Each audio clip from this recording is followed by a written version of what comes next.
સમાચારમાં આગળ વાત કરીશું ભરૂચથી। ભરૂચના આમોદ શહેર અને તાલુકા કોંગ્રેસ સમિતિ દ્વારા આમોદ પોલીસ સ્ટેશન ખાતે શક્તિ પ્રદર્શન સાથે જોરદાર રજૂઆત કરવામાં આવી હતી।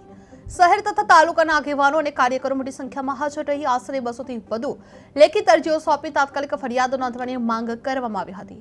તાજેતરની ઘટનામાં તંત્ર દ્વારા ઢીલાસ દાખવાઈ હોવાનો આક્ષેપ કરતા કાયદો સર્વ માટે સમાન છે તો વિલંબ શા માટે એવો સવાલ ઉઠાવ્યો હતો। સમયસર કાર્યવાહી ન થાય તો વિશાળ આંદોલનની ચેતવણી પણ આપવામાં આવી હતી। સમગ્ર કાર્યક્રમ શાંતિપૂર્ણ રહ્યો હતો જે આમોદ કોંગ્રેસનું શક્તિ પ્રદર્શન યોજવામાં આવ્યું હતું જે 200થી વધુ અરજીઓ સોંપવામાં આવી હતી। ફરિયાદ નોંધાવવાની તાત્કાલિક માંગ ઉઠવા પામી હતી।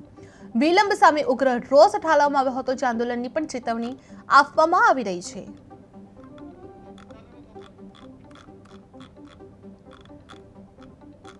ભરૂચના આમોદમાં તાજેતરની ઘટનામાં તંત્ર દ્વારા ઢીલાસ દાખવાઈ હોવાનો આક્ષેપો કરતા કાયદો સર્વ માટે સમાન છે તો વિલંબ શા માટે એવો સવાલ ઉઠાવ્યો હતો જે સમયસર કાર્યવાહી ન થાય તો વિશાળ આંદોલનની ચેતવણી આપવામાં આવી રહી છે। આ સમગ્ર કાર્યક્રમ શાંતિપૂર્ણ રહ્યો હતો। આમોદ કોંગ્રેસનું શક્તિ પ્રદર્શન યોજવામાં આવ્યું હતું જેમાં 200થી વધુ અરજીઓ સોંપવામાં આવી હતી। ફરિયાદ નોંધવાની તાત્કાલિક માંગ ઉઠવા પામી હતી જે વિલંબ સામે ઉગ્ર રોષ ઠાલવવામાં આવ્યો હતો અને આંદોલનની ચેતવણી પણ આપવામાં આવી રહી હતી। જે આમોદ પોલીસ સ્ટેશન ખાતે શક્તિ પ્રદર્શન સાથે જોરદાર રજૂઆત પણ કરવામાં આવી હતી જે શહેર તથા તાલુકાના આગેવાનો અને કાર્યકરો મોટી સંખ્યામાં હાજર રહ્યા હતા જે આશરે 200થી વધુ લેખિત અરજીઓ સોંપવાની તાત્કાલિક ફરિયાદ નોંધવામાં આવી હતી। નેતા રાહુલ ગાંધીજીએ જે વોટ ચોર ગદ્દી છોડનો જે નારો આપ્યો હતો તે આજે સાર્થક અને પુરવાર થઈ રહ્યું છે।